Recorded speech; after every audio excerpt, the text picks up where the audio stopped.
Hi dear students, welcome in this video lecture. Now we focus on the next topic of cell structure and organization.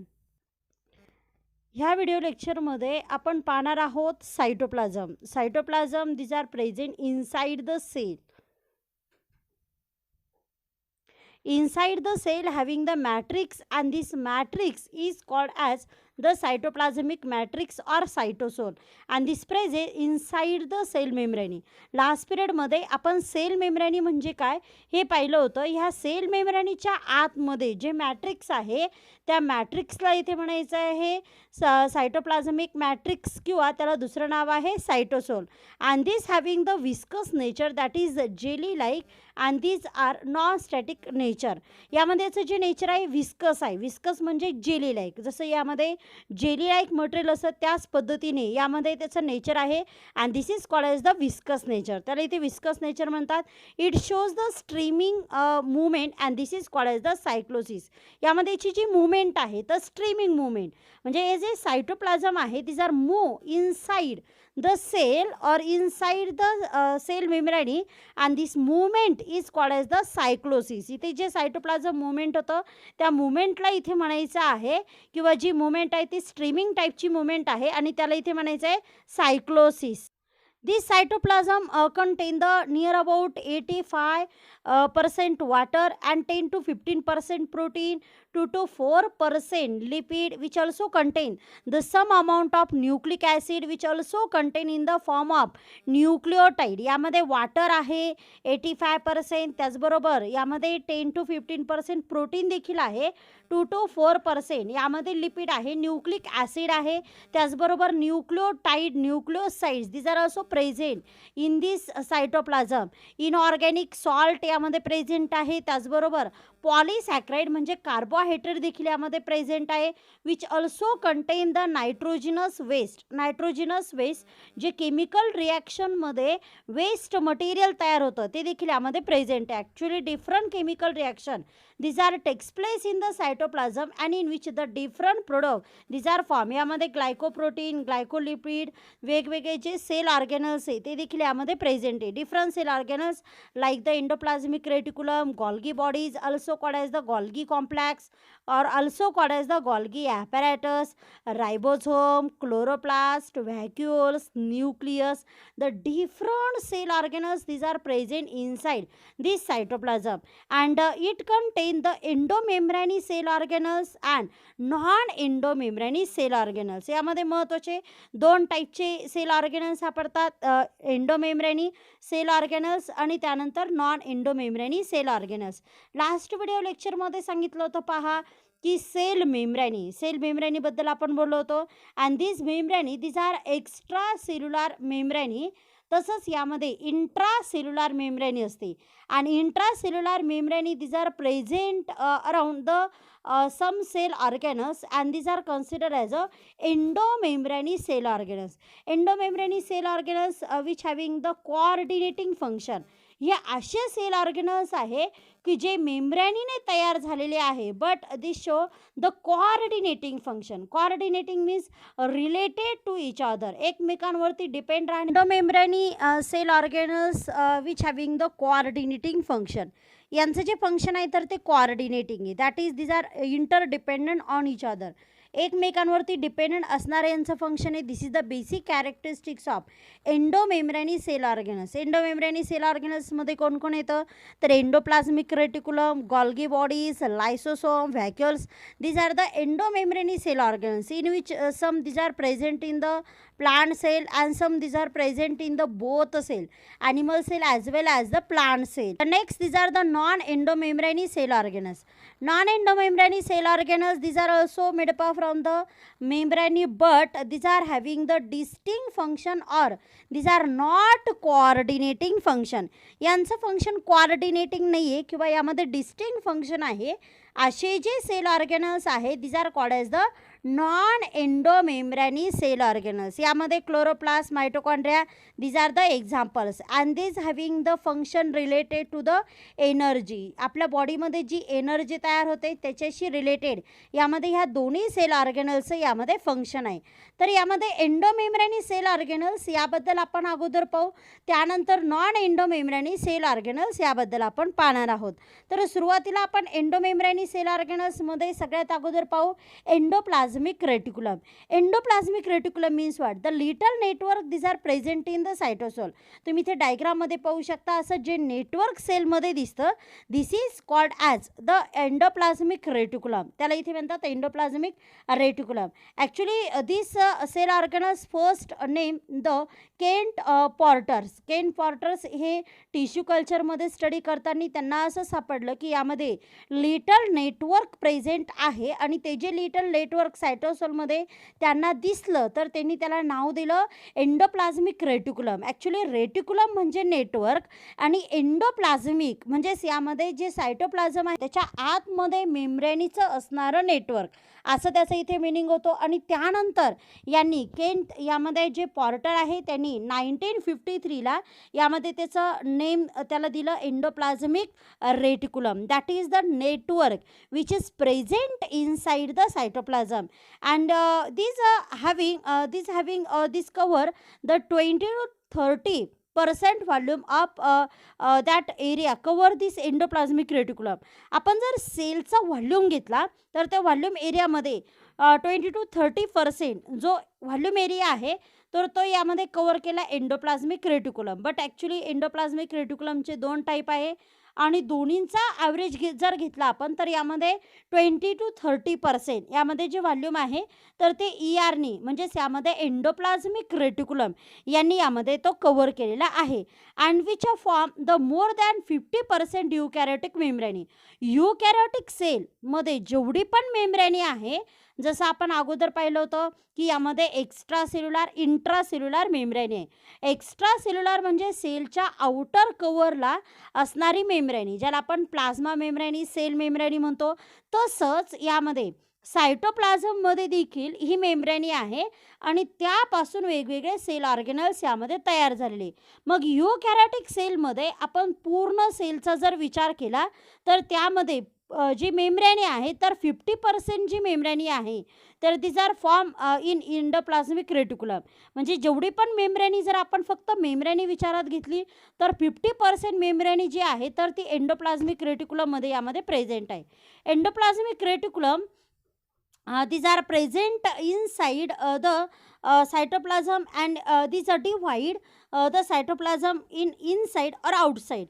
यामध्ये endoplasmic reticulum याच्यामध्ये आता हे ट्युब्युलस फॉर्ममध्ये इथे आपल्याला दिसतंय आणि ह्या ट्युब्युलस फॉर्ममध्ये जे सायटोप्लाझम आहे this is called as the luminal cytoplasm or luminal. त्याला इथे लॅमिनाल इथे म्हणायचं आहे. आणि जो यामध्ये ह्या लॅमिनाच्या बाहेर म्हणजे या ट्युब्युल्सच्या बाहेर जे सायटोप्लाझम आहे this is called as the non luminal. आता ह्या ट्युब्युल्सच्या बाहेर हे ज्या ट्युब्युल्स इथे आहे ह्या ट्युब्युल्सच्या आतमध्ये हे ज्या ट्युब्युल्स इथे दिसत आहेत याच्या आतमध्ये असणारं जे सायटोप्लाझम आहे this is called as the लॅमिनाल. आणि ह्या ट्युब्युलच्या बाहेर सेलच्या आतमध्येच पण ट्युब्युल्सच्या बाहेर असणारं जे सायटोप्लाझम आहे this is called as the non luminal cytoplasm or outside the tubules cytoplasm. These are present in the tubulus sac form and this network this is called as the cisternae. यामध्ये इथे जर तुम्ही पाहिलं तर हे ट्युब्युलस फॉर्ममध्ये tube like structure आहे, sack like यामध्ये स्ट्रक्चर आहे आणि असं जे नेटवर्क आहे त्याला इथे म्हणायचं आहे cisternae. That means endoplasmic reticulum these are present inside the cytoplasm in cisterny form. Cisterny form मध्ये इथे ते पाहायला मिळतात. But these are present in all eukaryotic cell except the ova and RBC. Actually हे सगळ्या युकॅरियोटिक सेलमध्ये आहे. प्रोकॅरियोटिक सेलमध्ये एंडोप्लाझ्मिक रेटिक्युलम अब्सेंट आहे. लक्षात घ्या endoplasmic reticulum these are absent in the prokaryotic cell. These are also absent some eukaryotic cell. Example ova and RBC. त्यामध्ये example आहे ओवा RBC. बाकी सगळ्या युकॅरियोटिक सेलमध्ये जे एंडोप्लाझमिक रेटिक्युलम आहे ते इथे प्रेझेंट आहे. युकॅरियोटिक सेल सगळ्या, मग त्यामध्ये जे प्रोटिस्ट आहे, फंजाय आहे, त्यानंतर जे प्लांट आहे, ॲनिमल्स आहे, सगळ्या युकॅरियोटिक सेलमध्ये एंडोप्लाझमिक रेटिक्युलम प्रेझेंट आहे. मग ओव्हा म्हणजे काय? ओव्हाला म्हणतात एग सेल. म्हणजेच यामध्ये फिमेलमध्ये असणारं जे गॅमेट आहे त्या गॅमेटमध्ये एंडोप्लाझमिक रेटिक्युलम अब्सेंट आहे. त्याचबरोबर आरबीसी म्हणजे रेड ब्लड कार्पस्कल किंवा याला इरिथ्रोसाइट्स असे देखील यामध्ये म्हणतात. मराठीतून त्याला लोहित रक्तपेशी म्हणतात. That is the red blood corpuscle and in which the endoplasmic reticulum these are absent. Endoplasmic reticulum त्यामध्ये अब्सेंट आहे. हे यामध्ये जे एक्सेप्शन आहे हे इथे महत्त्वाचं तुम्हाला लक्षात ठेवायचं आहे. प्रोकॅरियोटिक सेलमध्ये एंडोप्लाझमिक रेटिक्युलम अब्सेंट आहे, ओव्हामध्ये अब्सेंट आहे, आरबीसीमध्ये अब्सेंट आहे. बाकी सर्व युकॅरियोटिक सेलमध्ये एंडोप्लाझमिक रेटिक्युलम इथे प्रेझेंट आहे. Membrane of endoplasmic reticulum continue from the nuclear envelope to cell membrane. You can see in this diagram. इथे ॲनिमल सेलची डायग्राम पाहू शकता. प्लांट सेलमध्ये देखील आणि ॲनिमल सेलमध्ये देखील यामध्ये दिस आर स्टार्ट फ्रॉम द न्यूक्लियसपासून तर यामध्ये जे सेल मेम्ब्रेनी आहे तिथपर्यंत यामध्ये कंटिन्यू जे नेटवर्क आहे ते एंडोप्लाझमिक रेटिक्युलमचं इथे प्रेझेंट आहे. This are start from the nuclear envelope. Nucleus जो आहे तर त्याच्या एन्व्हलपपासून ती स्टार्ट होते and this are end toward the cell membrane or plasma membrane. Cell membrane, plasma membrane इथपर्यंत हे जे नेटवर्क आहे तर इथे प्रेझेंट आहे. This are very and because of this are very useful to transfer the material which is present in the nucleus to outside the cell. यामध्ये इथे समजा दुसरी सेल आहे आणि ह्या न्यूक्लियसमधलं जे मटेरियल आहे तर ते इथून इकडे नेण्यासाठी देखील यामध्ये याचा छान पद्धतीने इथे यूज होत असतो. It act the intracellular supportive framework to the different cell organelles in cytosol. म्हणजे जे सायटोसोल आहे, सायटोप्लाझम आहे, यामध्ये असं सपोर्टिव्ह जे नेटवर्क आहे तर ते नेटवर्क यामध्ये एंडोप्लाझमिक रेटिक्युलम इथे फॉर्म करतं सायटोसोलमध्ये म्हणजे सायटोप्लाझममध्ये. आणि त्यामुळे जे डिफरंट सेल ऑर्गॅनल्स इथे प्रेझेंट आहे तर त्यांची जी पोझिशन आहे तर ती मेंटेन ठेवण्यासाठी देखील यामध्ये याचा खूप छान पद्धतीने इथे यूज होतो. Plasmic reticulum which are divided into 2 type. याचे 2 टाईप पडतात. रफ एंडोप्लाझमिक रेटिक्युलम आणि त्यानंतर आहे स्मूथ एंडोप्लाझमिक रेटिक्युलम. त्यामध्ये सुरुवातीला आपण पाहू rough endoplasmic reticulum and this is also called as RER. त्याला दुसरं नाव आहे RER. This is the shortcut of rough endoplasmic reticulum and this rough endoplasmic reticulum, these are the outer surface of endoplasmic reticulum stained with the ribosomes. Actually these are 2 types. These are on the basis of presence and absence of ribosomes on the membrane. आता endoplasmic रेटिक्युलमच्या मेम्ब्रेनीवरती ribosomes आहे की नाही त्यानुसार यामध्ये जे endoplasmic reticulum आहे त्याचे 2 type पडतात. रफ एंडोप्लाझमिक रेटिक्युलम आणि smooth endoplasmic reticulum. Rough endoplasmic reticulum आपण कुणाला म्हणणार तर endoplasmic reticulum these are studded with the ribosomes. रायबोझोम्सनी यामध्ये वरती कवर केला आहे किंवा रायबोझोम्स ज्या एंडोप्लाझमिक रेटिक्युलमच्या मेम्ब्रेनीवरती आहे त्यांना इथे म्हणायचं आहे rough endoplasmic reticulum. And this rough endoplasmic reticulum which having the main function, these are participate in the protein synthesis. यामध्ये सगळ्यात महत्त्वाचं आहे की प्रोटीन सिंथेसिसमध्ये याचं पार्टिसिपेशन आहे. ॲक्च्युली प्रोटीन सिंथेसिसमध्ये डायरेक्ट इन्व्हॉल्व होतं ribosome, but ribosome this are present on the endoplasmic reticulum, this are participate in the protein synthesis and this is that reason that rough endoplasmic reticulum these are also participate in the protein synthesis. Protein सिंथेसिसमध्ये याचा participation आहे. Rough endoplasmic रेटिक्युलमवरती ribosome आहे आणि ते protein सिंथेसिसमध्ये भाग घेतात. आणि असं जर आपण रफ एंडोप्लाझमिक रेटिक्युलम घेतलं तर near about 13 millions ribosome these are present on this RER. RER means rough endoplasmic reticulum in liver cell. ह्युमनचं जे लिव्हर आहे तर त्या लिव्हर सेलमध्ये जर आपण पाहिलं तर रफ एंडोप्लाझमिक रेटिक्युलम म्हणजे जे एंडोप्लाझमिक रेटिक्युलम आहे त्याच्यावरती नियर अबाउट यामध्ये 13 मिलियन्स रायबोझोम्स यामध्ये प्रेझेंट आहे. Liver cell this is also called as the hepatic cell. त्यांना हेपॅटिक सेल देखील यामध्ये म्हणतात. त्यावरती अशा पद्धतीने इथे रायबोझोम्स अरेंज आहे आणि 13 मिलियन्स यामध्ये ribosome these are present on the RER in liver cell or hepatic cell. These RER means rough endoplasmic reticulum. These are present throughout the cell, but these are present more near to the nucleus and Golgi apparatus. यांची जर आपण density जर इथे पाहिली तर nucleus आणि Golgi apparatus याच्या आसपास हे जास्त प्रमाणात आपल्याला यामध्ये दिसतात. यू कॅन सी हिअर इथे गोल्गी ॲपरेटस आहे. Golgi apparatus this is the nucleus.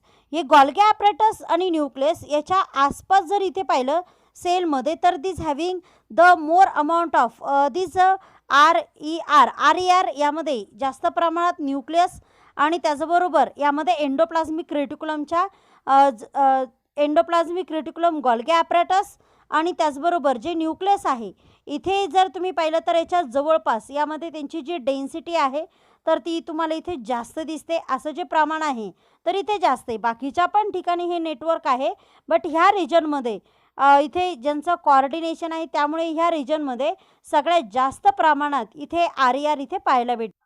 We can see this endoplasmic reticulum by using the electronic microscope. Electronic मायक्रोस्कोपचा वापर करून आपण हे एंडोप्लाझमिक रेटिक्युलम सेलमध्ये ऑब्झर्व करू शकतो. पुन्हा एकदा सांगते, सेलमध्ये कोणकोणत्या सेलमध्ये आहे? ऑल युकॅरियोटिक सेल सगळ्या युकॅरियोटिक सेलमध्ये आहे एक्सेप्ट ओव्हा अँड RBC. ओव्हा आणि RBC जर सोडलं तर यांच्यामध्ये एंडोप्लाझमिक रेटिक्युलम अब्सेंट आहे. बाकी सर्व सेलमध्ये प्रेझेंट आहे. प्रोकॅरियोटिक सेलमध्ये देखील अब्सेंट आहे. प्लांट सेल, ॲनिमल सेल सर्वांमध्ये RER आहे. RERचे 2 टाईप, रफ एंडोप्लाझमिक रेटिक्युलम म्हणजेच RER, त्यानंतर यामध्ये स्मूथ एंडोप्लाझमिक रेटिक्युलम म्हणजे SER अशी यामध्ये ERचे 2 टाईप पडतात. ER म्हणजे एंडोप्लाझमिक रेटिक्युलम. आता आपण पाहिलं रफ एंडोप्लाझमिक रेटिक्युलम म्हणजे RER. आता आपण पाहणार आहोत SER, that is the smooth endoplasmic reticulum. It involves in the various processes of the cell. सेलमध्ये वेगवेगळ्या ज्या प्रोसेस घडतात त्यामध्ये हे पार्टिसिपेट करतं. For example steroid secreting cell in the cortical region of adrenal gland. Adrenal gland जे आपल्या किडनीवरती असते त्या ॲड्रेनल ग्लॅन्डमध्ये कॉर्टिकल रिजन असतो आणि त्या कॉर्टिकल रिजनमध्ये स्टेरॉइड हार्मोन्स इथे सिक्रेट होतात. स्टेरॉइड हार्मोन्स जे सिक्रेट होतात, this steroid hormones these are secret because of the presence of smooth endoplasmic reticulum. आपल्या किडनीच्या वरती ज्या ॲड्रेनल ग्लॅन्ड आहे त्यातल्या कॉर्टिकल रिजनमध्ये जे हार्मोन्सचं सिक्रेशन होतं, स्टेरॉइड हार्मोन्स त्याला आपण म्हणतो, ते स्टेरॉइड हार्मोन्स यामध्ये स्मूथ एंडोप्लाझमिक रेटिक्युलम यामध्ये सिक्रेट करतो. त्याचबरोबर ह्युमन मेलमध्ये ज्या टेस्टीज आहे, टेस्टीज कुठे असतात? ह्युमन मेल रिप्रोडक्टिव्ह सिस्टीममध्ये टेस्टीज असतात आणि त्या टेस्टीजमध्ये देखील स्टेरॉइड हार्मोन्स इथे सिक्रेट होतात. जसं ह्युमन मेलमध्ये जे अँड्रोजन आहे ते यामध्ये सिक्रेट होत असतं. And these are secreted from these smooth endoplasmic reticulum. या टेस्टीजमध्ये ज्या सेल आहे ज्या इथे हार्मोन्स सिक्रेट करतात, स्टेरॉइड हार्मोन्स, तर त्या सेलमध्ये स्मूथ एंडोप्लाझमिक रेटिक्युलम इथे पार्टिसिपेट करतो. त्याचबरोबर जी फिमेल आहे तिच्यामध्ये ओव्हरीज आहे आणि त्या ओव्हरीजमध्ये जे टेस्टेस्टेरॉन, प्रोजेस्टेरॉन हे जे हार्मोन्स सिक्रेट होतात, these are secreted because of the presence of smooth endoplasmic reticulum. ओव्हरीच्या ज्या सेल आहे, ओव्हरीमध्ये ज्या सेल आहे, ज्या सेलमध्ये या हार्मोन सिक्रेट होतात त्यामध्ये स्मूथ एंडोप्लाझमिक रेटिक्युलम या हार्मोन्स इथे किंवा जे स्टेरॉइड सिक्रेटिंग सेल्स आहे तर त्यांच्यामध्ये जे स्टेरॉइड्स हार्मोन्स आहे तर ती सिक्रेट करण्याची ॲबिलिटी ॲक्च्युली स्मूथ एंडोप्लाझमिक रेटिक्युलममध्ये असते. त्याचबरोबर this are also act as a detoxification of drugs and poison in liver cell. Liver सेलमध्ये ज्या हेपॅटिक सेल असतात त्या हेपॅटिक सेलमध्ये डिटॉक्सिफिकेशन म्हणजे काय की जे टॉक्झिक सबस्टन्स आहे त्याची टॉक्झिसिटी कमी करणे, that is called as the detoxification. चुकून जर आपल्या बॉडीमध्ये काही पॉयझन गेलं किंवा एखादं पॉयझनस यामध्ये ड्रग्स असेल तर त्याचं डिटॉक्सिफिकेशन, त्याची टॉक्झिसिटी कमी करण्यासाठी यामध्ये स्मूथ एंडोप्लाझमिक रेटिक्युलम यामध्ये महत्त्वाचं जे सिक्रेशन आहे ते यामध्ये करतं. This also this also store the calcium ion in muscle cell. जे मसल सेल आहे त्यामध्ये कॅल्शियम आयन स्टोअर करण्याचं वर्क देखील यामध्ये ते जे कॅल्शियम आयन आहे तर ते मसल सेलमध्ये स्टोअर करण्याचं वर्क देखील यामध्ये स्मूथ एंडोप्लाझमिक रेटिक्युलम यामध्ये करतं. अशा पद्धतीने इथे आपण पाहिलं पहा, सुरुवातीला आपण पाहिलं सायटोप्लाझमबद्दल माहिती घेतली. त्यानंतर सायटोप्लाझममध्ये जे सेल ऑर्गेनल्स आहे तर त्या सेल ऑर्गेनल्समध्ये एंडोमेम्ब्रेनी सेल ऑर्गेनल्स, त्या एंडोमेम्ब्रेनी सेल ऑर्गेनल्समध्ये आपण इथे कंप्लीट केलेलं आहे एंडोप्लाझमिक रेटिक्युलम. एंडोप्लाझमिक रेटिक्युलम आपण कोणत्या मायक्रोस्कोपमध्ये ऑब्झर्व करू शकतो? Electronic microscope. आणि ह्या इलेक्ट्रॉनिक मायक्रोस्कोपमध्ये आपल्याला इथे ER दिसतं. या ERमधले जे दोन्ही टाईप आहे त्याचं स्ट्रक्चर आणि फंक्शन इथे आपण पाहिलेलं आहे. We will meet in next video lecture with next cell organelles. Thank you so much. Please like, share and subscribe this video.